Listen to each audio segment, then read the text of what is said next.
다 함께 제목을 한 목소리로 읽어볼까요? 자, 시작. 하나님이 함께 하십니다. 아멘. 하나님이 함께 하십니다 라는 제목으로 말씀의 은혜를 나누겠습니다. 하나님을 믿는 모든 성도들의 인생에 하나님이 지금도 함께 계십니다. 우리 안에 성령으로 내주하고 계시고 끊임없이 주님의 음성을 들려주고 계시지요. 그런데 성경의 많은 곳들을 우리가 살펴보면 하나님이 분명히 함께 동행하시고 계시는 그런 하나님 자녀들의 인생에도 좋은 일들, 그리고 영광스러운 일들, 하나님의 얼굴과 마주보고 대면하는 그런 아주 영광스러운 일들이 일어나는가 하면 또 동시에 그런 영광스러움의 극치를 맛보았다가도 또 완전히 밑으로 내려가서 불행의 아주 불행한 그런 불행의 극치다라고 스스로 표현할 만한 그런 일들도 그렇게 겸하여 찾아오는 것을 보게 됩니다. 영광스러운 일들이 있고 또 불행한 일들이 있습니다. 근데 그 두 가지를 그 누구보다도 하나님을 많이 사랑했고 매 순간마다 주님과 동행하였지만 그렇게 영광스러운 일과 또 불행한 일을 겸하여 겪었던 하나님의 자녀를 우리가 보게 되는데 그가 바로 오늘 말씀에 나오는 사도 바울입니다. 19절 말씀을 보시면요, 그들이 돌로 바울을 쳐서 죽은 줄로 알고 시외로 끌어내쳤다라는 말씀이 나와 있습니다. 그들이 돌로 바울을 쳤는데 죽은 줄 알았대요. 그만큼 거의 맞고 죽은 줄 알았을 정도로 아주 심하게 맞았습니다. 근데 그런 가운데서도 사람이 이 지경까지 되었으면은 좀 며칠 쉬고 그렇게 회복을 위해서 쉴 법한데 사도 바울은 그렇게 돌에 맞았음에도 불구하고 다시 금방 일어납니다. 이제 20절 말씀이에요. 20절 말씀 보니까 제자들이 둘러섰을 때에 바울이 일어나라고 했어요. 바울이 금세 일어나서 이제 이튿날 바나바와 함께 계속해서 그 다음 목적지로 이동을 하는 것을 보게 돼요.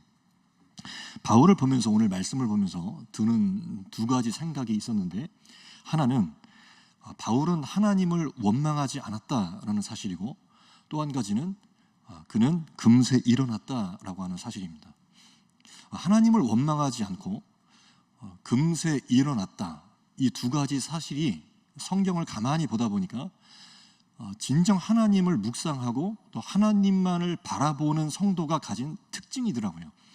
정말 그가 지금 주님만을 바라보고 있다, 그냥 개념적으로만 두리뭉실하게 그냥저냥 바라보는 게 아니라 그가 정말로 인격적으로 지금 주님과 함께 깊이 교제하고 있고 주님을 그가 바라보고 있는 것이 진짜로 맞다면 그의 삶에는 지금 두 가지 특징이 있어요.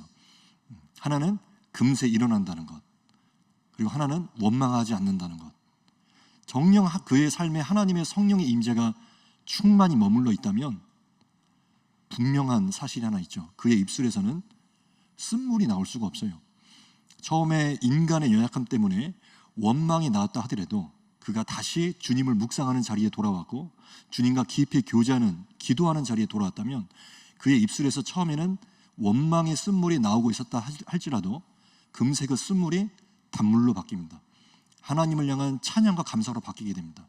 그래서 오늘 성경 말씀을 보니까 정녕 하나님을 인격적으로 깊이 바라보고 있는 성도라면 이 두 가지 사실이 있다는 걸 알게 되었어요. 원망하지 않고 또 넘어졌다가도 금방 일어납니다. 이 두 가지 사실. 그래서 주님만을 바라본다는 게 무엇인가, 그 의미를 좀 더 알게 됐고요. 사도 바울의 지금 이 행적을 또 살펴보다 보니까 주님만을 바라보는 사람의 특징이 또 한 가지가 있는데, 그것이 뭐냐면 고난에 대하여 너무 깊이 파고들지 않는다라는 사실이에요. 고난의 의미에 대하여 너무 깊이 해석하려고 하지 않는다는 사실이에요. 하나님의 영역을 그냥 하나님께 맡겨버리는 거죠.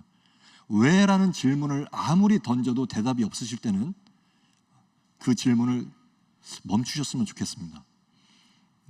1년이 지나고 2년이 지났는데 말하자면 어떤 그 일, 나를 가슴 아프게 만들었던 그 일, 어떤 그 사건에 대하여 그토록 몸부림치면서 질문을 했는데도 대답이 없으시다 라고 한다면 성경 말씀을 가만히 보다 보니까 더 이상 묻지 말라는 뜻인 경우가 많아요.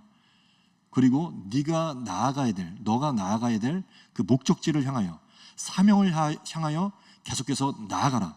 그러니까 주님을 바라보고 사명을 바라보면서 나아가라는 메시지인 경우가 많이 있더라고요. 그러니까 주님이 침묵하시는 데에도 사실 의미가 깊어요.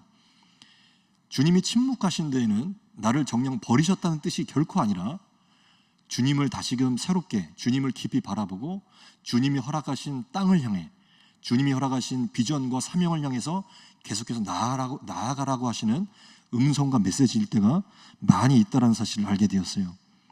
그러니까 우리 성도님들을 제가 가끔 신방한다거나 또 상담을 할 때 참 가슴 아픈 경우가 있는데, 그게 뭐냐면 어려운 일을 겪었을 때, 또 이해되지 않는 큰 근심스러운 일을 겪었을 때 이런 생각을 많이 하신다는 거예요.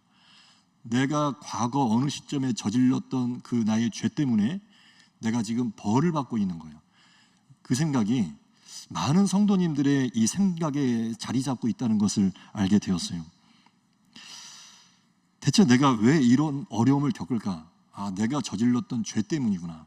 그 죄에 대해서 벌을 받고 있구나. 심지어는 목사님, 내가 전생에 무슨 죄를 이렇게 많이 지었습니까? 전생을 목사 앞에서 이야기를 되게 좀 당황스러웠어요. 그래서 우리는 전생이 있다라고 믿지 않잖아요. 세상에 전생이란 게 어디 있어요? 내가 전생에 무슨 죄를 지었길래 이런 벌을 받고 있는 것입니까? 그래서 제가 진땀을 흘리면서 그런 거 없다고 제가 그렇게 말씀드렸던 경우도 몇 번 있었습니다.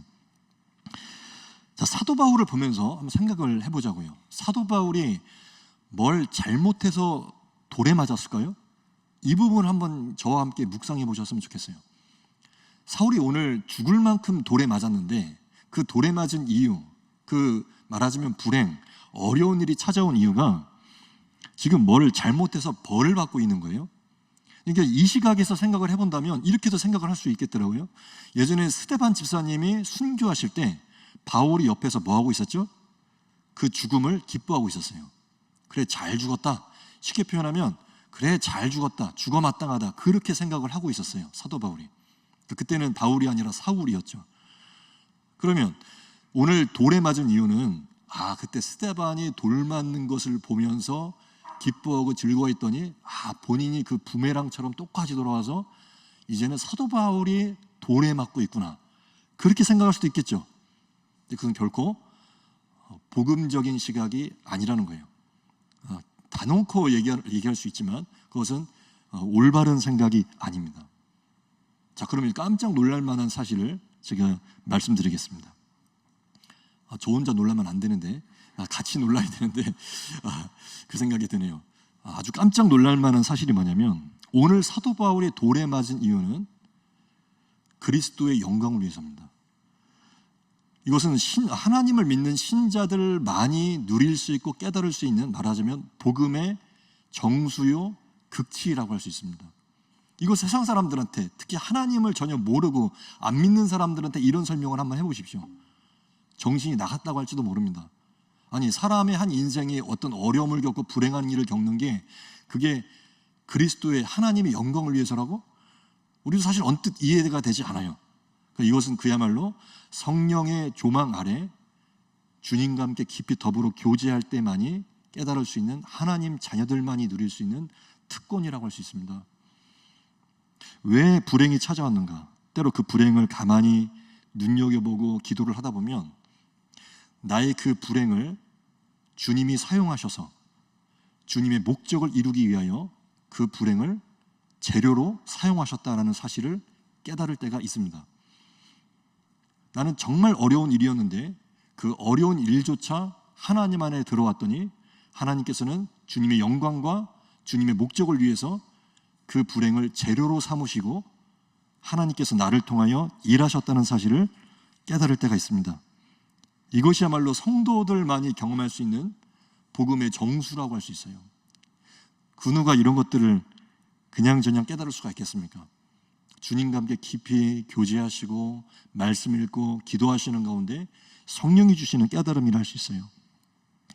그러니까 오늘 사도 바울이 돌에 맞은 이유는, 불행이 찾아온 이유는 그가 꼭 뭘 잘못해서 돌에 맞은 게 아니라 하나님께서 사도 바울의 그 고난과 불행을 통하여 복음 전파의 영역이 더욱더 확장되어지고 하나님의 영광이 그 땅 만방 가운데 열방 가운데 퍼져나갈 수 있도록 그 하나의 과정 일부분이었다는 거예요.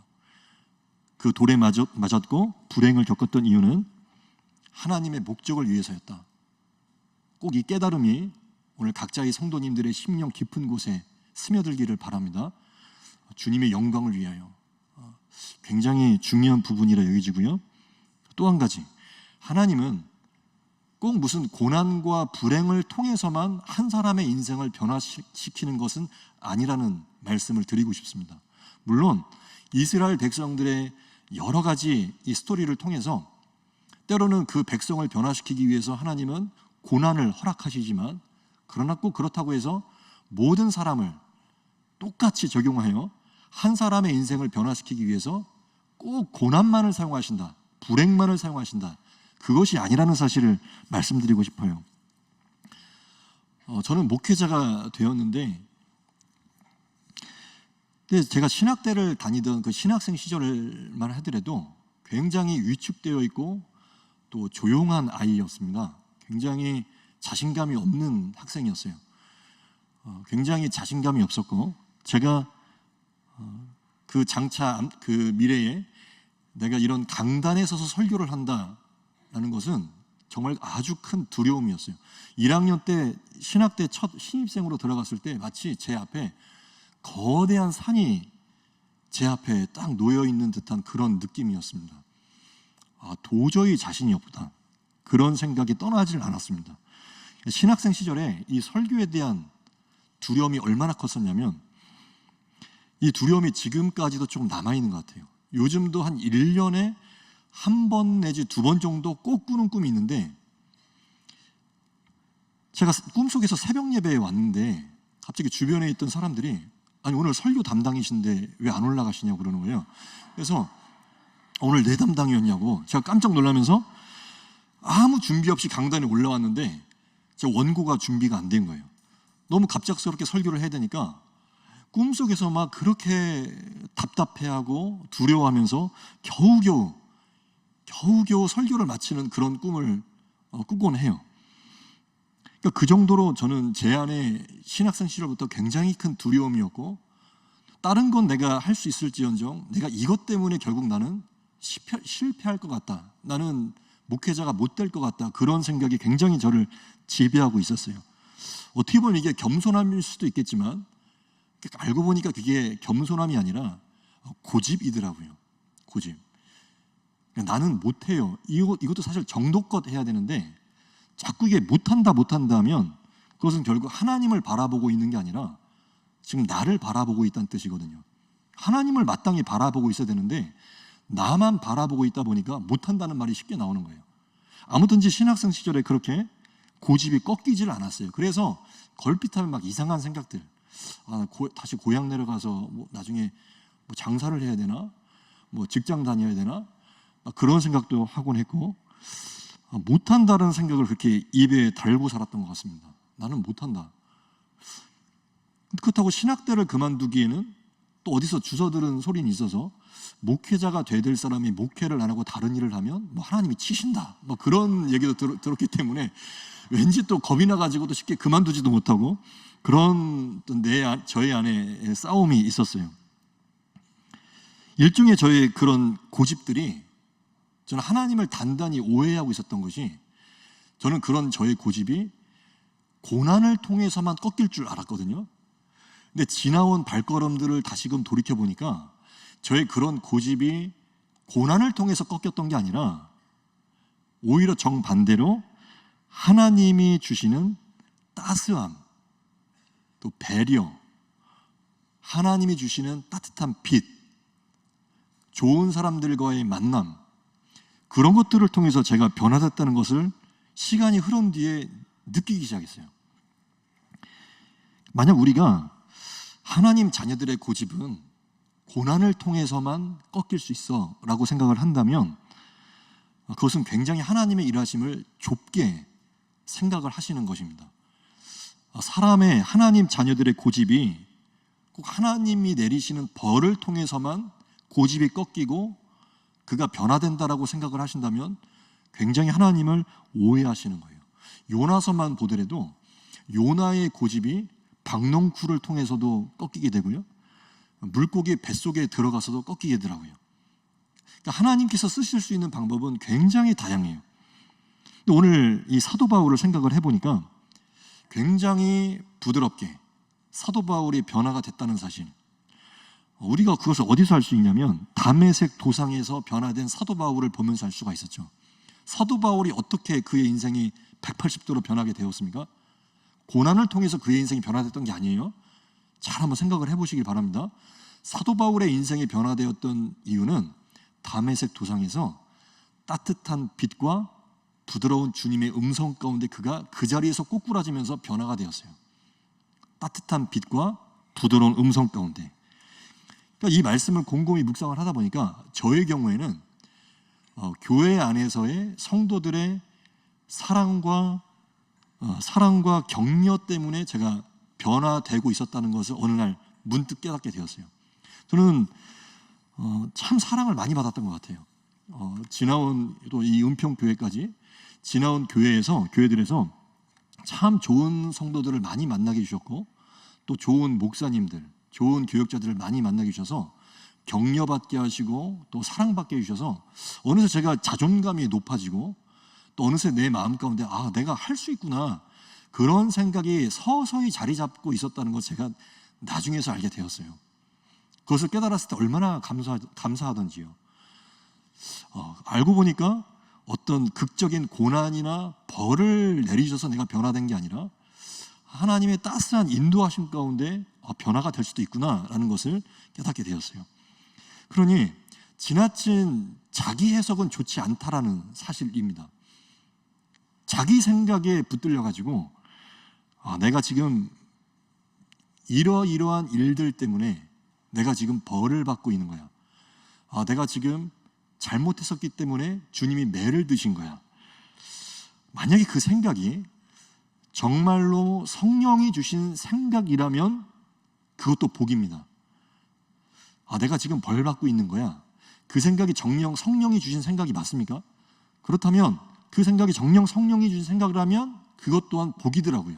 그러나 내가 기도와 말씀과 주님과의 깊은 교제 가운데 얻어진 생각이 아니라면, 단지 나의 그런 육신적인 생각에 빠져서 밤에 잠도 못 자고 꼬리에 꼬리를 무는 그런 생각 속에서 얻어진 결과가 나 지금 벌 받고 있는 거야, 그런 생각이라면 그것은 말 그대로 육신의 생각이에요.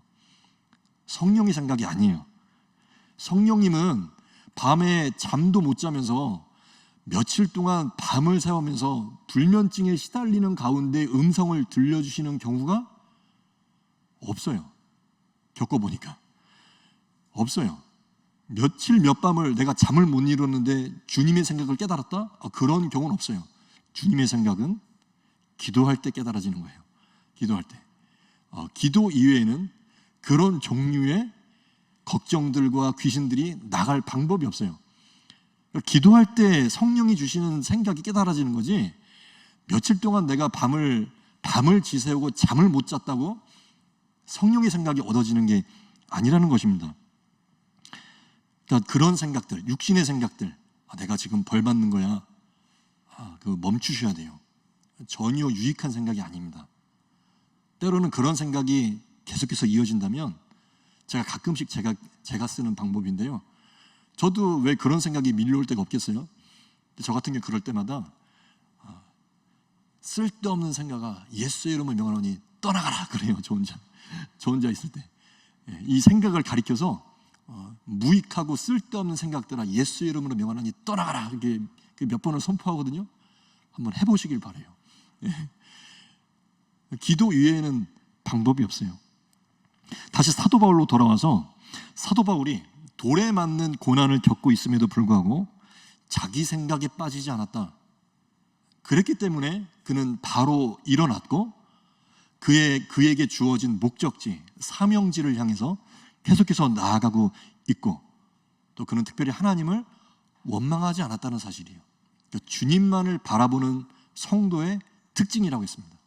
주님만을 바라보는 사람은 원망하지 않고 앞을 향하여 나아간다. 또 일어나는 속도가 빠르다라는 거예요. 일어나는 속도가 빠르다. 바울이 하는 말씀을 한번 보시기 바랍니다. 22절입니다. 22절 말씀을 한번 다 같이 읽어볼까요? 자, 시작. 제자들의 마음을 굳게 하여 이 믿음에 머물러 있으라 권하고 또 우리가 하나님의 나라에 들어가려면 많은 환난을 겪어야 할 것이라고. 지금 사도 바울이 뭐라고 하냐면 믿음에 머물러 있어라.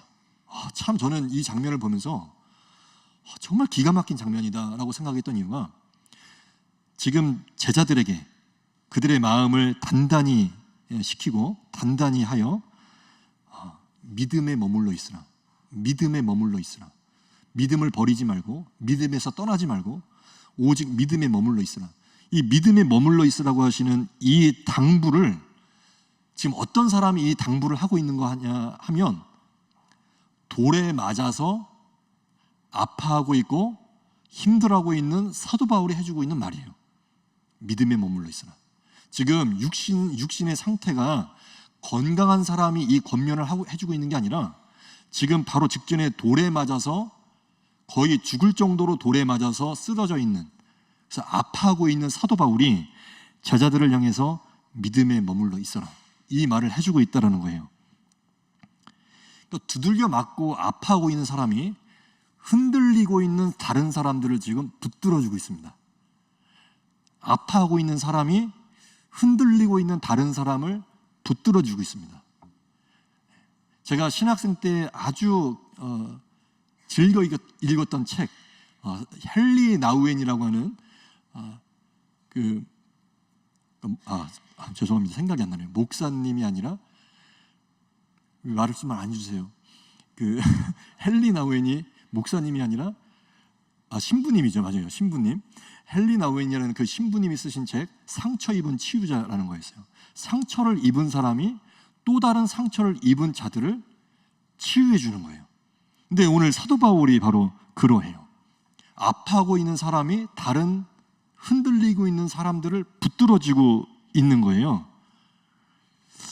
이 장면을 보면서 우리 성도님들께서 지금 어려움과 환난 가운데 있다 하더라도 우리 성도님들이 해야만 하시는 일이 있어요. 다른 사람을 붙들어 주시는 일이에요. 내가 지금 내 코가 석자이고 내가 지금 어려워하고 있고 나도 지금 아파하고 있고 흔들리고 있는데, 그런데 하나님의 사명이 멈추지 않아요. 나도 지금 흔들리고 있고 나도 아파하고 있지만 내 또 다른 흔들리고 있는 사람을 붙잡아야 될 그 사명이 멈추질 않아요. 사도 바울이 그러했다는 거예요. 사도 바울도 아프고 피곤한데, 그런데 아픈 사도 바울을 통하여 믿음이 흔들리고 있는 제자들을 지금 붙들어 주고 있어요. 아픈 사람을 통해서도. 27절을 보시면요, 그들이 이르러 교회를 모아 하나님이 함께 행하신 모든 일과 이방인들에게 믿음의 문을 여신 것을 보고하고, 그러니까 그 흔들리고 있는 그 사람들을 통해서 하나님이 함께 행하신 모든 일들이 증거가 되고 있는 거예요. 흔들리고 있는 자들을 사도 바울이 붙들었더니 하나님이 행하시는 일을 증거하고 있어요. 그러니까 우리가 아프고 힘들 때는 하나님 앞에, 내가 하나님의 자녀이기 때문에 얼마든지 하나님 나 아파요, 하나님 나 힘들어요, 얼마든지 이야기할 수 있지만, 그러나 못해요라는 말을 우리가 되도록이면 주님 앞에서 삼가해야 되는 이유가 바로 여기 있습니다. 굉장히 그 못해요라는 말은 한 번 더 생각하고 심사숙고해야 되는 표현이라 여겨집니다. 아프다고도 할 수 있고 상처받았다고 할 수 있고 힘들다고도 할 수 있지만 못한다라는 말은 좀 의미가 달라요. 왜냐하면 아픈 나를 통해서도 하나님은 여전히 일하시기 때문입니다. 아픈 나를 통해서도 하나님은 일을 하세요. 아주 중요한 이 기독교의 마인드라고 볼 수 있어요. 아픈 자를 통해서도 하나님은 얼마든지 일하실 수 있다. 15장 4절 한번 밑으로, 오늘 구절에 해당되진 않지만 좀 더 밑으로 내려가시면 15장 4절이 나오는데요, 한번 4절 말씀도 한번 보시죠. 예루살렘에 이르러 교회와 사도와 장로들에게 영접을 받고 하나님이 자기들과 함께 계시어 행하신 모든 일을 말하며. 그러니까 하나님이 함께 계신다는 것은 행하실 일이 있다는 뜻이에요. 하나님이 함께 계신다, 동시에 행하실 일이 있다라는 뜻이에요. 우리가 많은 성도님들이 하나님이 함께 계신다는 사실은 믿는데, 근데 하나님이 함께 계시기 때문에 하나님이 나를 통하여 행하실 일이 있다라고 하면 그 부분에서는 멈칫해요. 내가 지금 이렇게 아픈데, 내가 지금 이렇게 힘든데 과연 이런 나를 통해서도 하나님이 일을 하실까라고 생각을 하지만, 오늘 말씀을 보니까 하나님이 함께 하신다라는 것은 함께 하실 뿐만 아니라 함께 하시는 동시에 행하실 일이 있다는 뜻이더라고요. 함께 하신다라는 것은 그래서 행하실 일이 있다라는 것과 이게 동일해요. 서로 통하는 의미예요.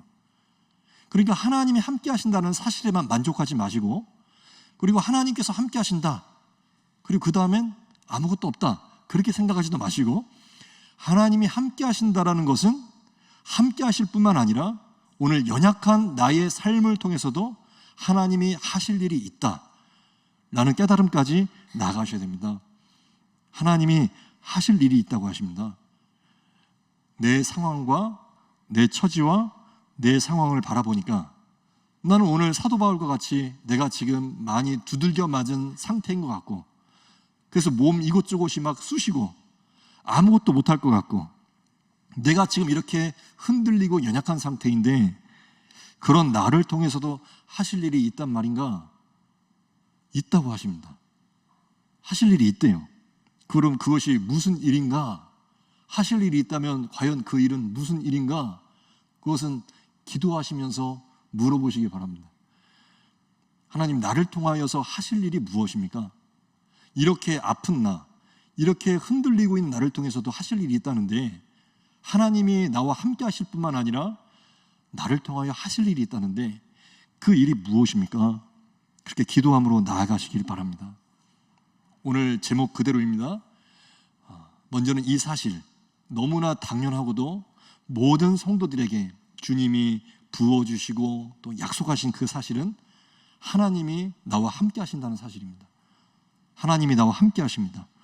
그렇다면 하나님이 나와 함께 하신다는 이 말의 의미, 그 의미와 깊이가 얼마나 대단한 것인지도 아셔야만 합니다. 하나님이 함께 하신다는 것은 결코 그냥 개념적으로 끝나는 게 아닙니다. 하나님이 함께 하신다는 것은 나의 인생을 집요하게 추적하시고 끝까지 나를 따라오시며 흔들릴 때에도, 두들겨 맞았을 때에도, 나의 믿음이 부족할 때에도 나라는 사람의 인생을 통하여 주님이 하실 일이 있다는 뜻입니다.